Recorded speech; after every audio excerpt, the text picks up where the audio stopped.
Former New York Congressman George Santos is now a free man after President Trump commuted his 7-year prison sentence last night. Santos' lawyer confirmed he was released from a New Jersey prison last night after serving less than 3 months of his full sentence. Trump announced on Truth Social last week that he was commuting Santos' sentence. He wrote, in part, George has been in solitary confinement for long stretches of time and by all accounts has been horribly mistreated. Therefore, I just signed a commutation releasing George Santos from prison immediately. Good luck, George. Have a great life. And there's a lot of people who were upset with President Biden who pardoned his entire family before he left office in an unprecedented move. So pardon me if I'm not paying too much attention to the curl clutching of the outrage of my critics and of the people predominantly on the left who are going to go out there and try to make a big deal out of something like this. It is known that presidents have the power of the pardon and the clemency, which are plenary, and they're extended at their will. What's up, everybody? Major Retired Richard Ojeda here, and well, that fraudulent Fredo George, catch me if you can, Santos, has had his prison sentence commuted by Donald Trump, and mark my words, he's going to be Donald Trump's next prison czar, in charge of correctional reform. Can you imagine that? Putting the lunatics in charge of the asylum. What could go wrong besides everything? Quite literally, I don't know how much more humbled I can get before people believe I'm humble or remorseful, but I can just do the best in my actions moving forward. You were ordered by the court to pay $370,000 in restitution to the people you defrauded.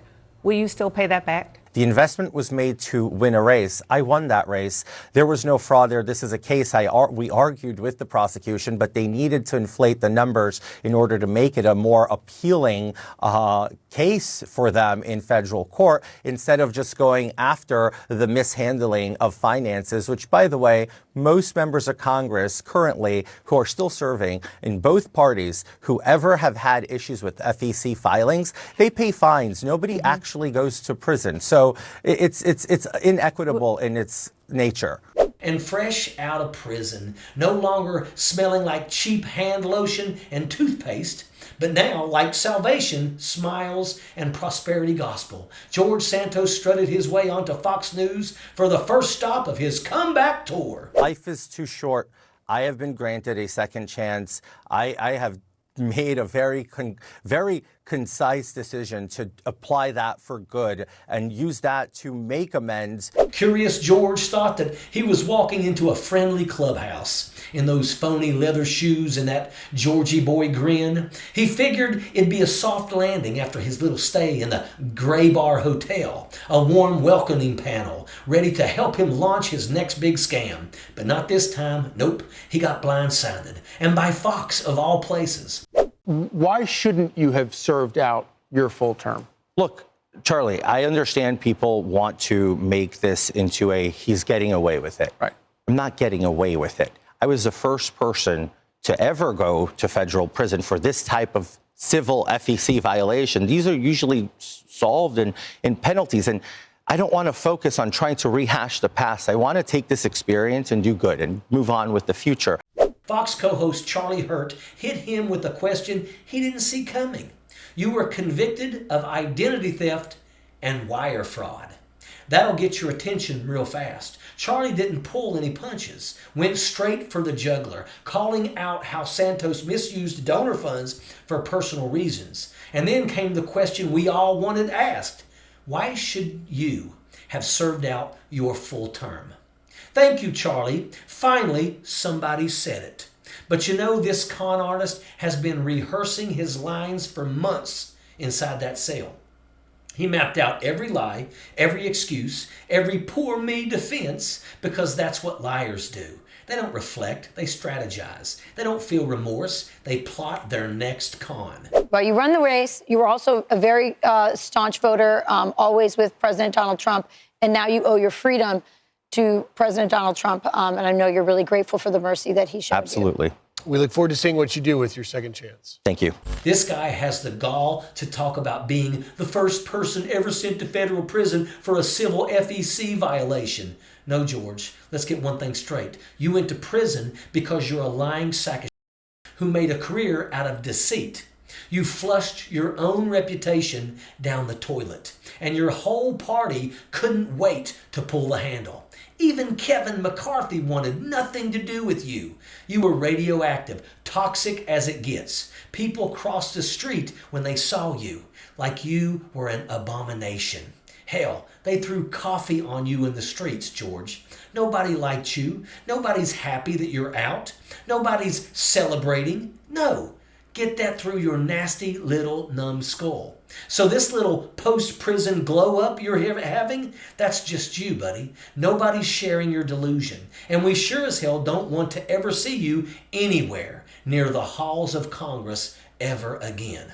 Last time, karma bit you right in the ass, but it didn't bite you hard enough. You only did 3 months. You don't know what real consequences look like. You don't deserve a redemption arc, a book deal, a sneaker line, an underwear endorsement, or some late-night grifter gig selling Miracle Cologne. You're not reformed, repented, or saved. You're rehearsed, fake, and phony. And we see right through you, and so does everyone else.